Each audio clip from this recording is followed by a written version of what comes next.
Hey guys, I'm Stephanie, and this is Steph's Stove, and today we're going to be making fried corn. Now, I just got some fresh corn just the other day, and I thought nothing better would be to cut it off the cob and make some wonderful fried fresh corn. So that's what we're doing today. Let me show you how to do it. Alrighty, first thing we're going to do for our fried corn, got our cast iron skillet over here, and I've got me some thick sliced bacon. If you want to use regular bacon, if you don't like the thick slice, that's fine. But I'm going to come in and I'm going to take about 4 pieces, maybe 5. And I'm just going to fry my bacon up because I want to use the bacon grease from here, and also I'm going to eat the bacon along with it. So I'm going to go ahead and I'm going to fry up my strips of bacon. Get them nice and crispy like I like them. And then we're going to move on with the rest of our corn. So I'm going to get this bacon cooking and we'll be right back. Alright, our bacon has fried up nice. Look at that pretty bacon. It's nice and crispy just like I like it. Got a little char on it. So I'm going to take this in the pan and put this, I've just got a paper plate and a paper towel lined it to absorb that extra grease. For right now, just so my pan can cool down just a little bit, I went ahead and turned my oven or my eye off. Now I'm going to take up some of this bacon grease, and you said, what are you going to do with it? You going to throw it away? No, I save it. So we have all these extra coffee cups at my house, and so I'm going to scoop out. So I have to pick this up. Most of this bacon grease. Now, a lot of people will say, oh, you can just buy bacon grease. No, just fry bacon and save the bacon grease. How do you save it? You just put it in a jar like this, and you can see it will separate, and the little solids, if there's any pieces, will go to the bottom. It will get nice and thick. You can leave it out on the counter. It's really hot where I live, so I do not leave mine out on the counter. I leave mine in the refrigerator, and I've got usually several coffee mugs at one time. And this is great to season or flavor just about anything.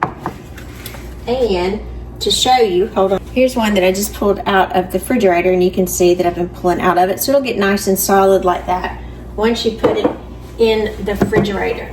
Now, as my pan is cooling down just a little bit, I went and picked some corn just the other day, and I took it off the cob, that nice milk coming out of it. Some pretty white corn. And move my pan just a little bit and distribute that oil. That's probably about maybe like 2 tablespoons of oil that we have in the bottom of the pan.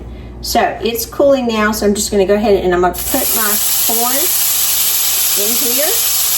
That nice sizzle, exactly what I want. And I'm just going to scoop out. This is probably about, I don't know, 3 or 4 ears of corn. There's much more in this container, but just about what I scooped out. And you can do this according to however much that you want to eat. There's no exact amount that you have to do. You just want 1 ear of corn, that's perfectly fine. You could just take that off. I'm just going to kind of spread that in the bottom of the pan. And again, I haven't turned my pan back on because it was still really hot, and I wanted to get that nice little char, but I didn't want it to burn. So now let me turn my eye back on medium. My paper towel is here so we didn't have any splattering.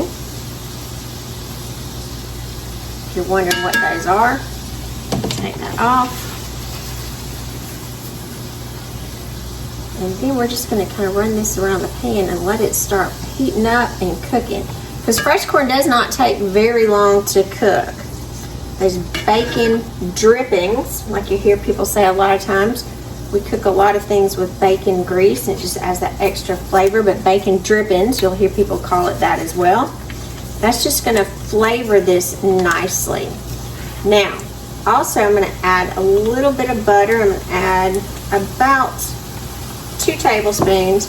And again, if you had more, you could definitely add more to it. So if you had a lot more corn, I would definitely add more butter. And I want my butter to melt down.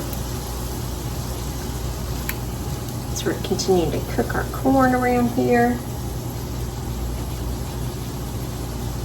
Let that butter incorporate.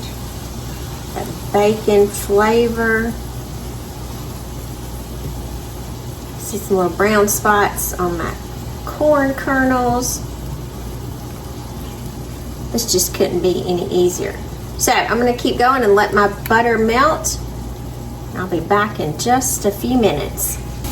All right, our butter has melted in nicely. So I'm going to add just a little bit of salt. Just a little bit of pepper. Well, pepper's about out in this one. Little dash of pepper. And we're going to mix that together. I'm going to even it out again. And then this is going to cook for about 5 more minutes just to be sure that our corn is nice and cooked. It's got a little bit of a char on it. Not a lot, not a burn, but just a little bit of brown bits on our corn. And then it'll be ready to taste this deliciousness.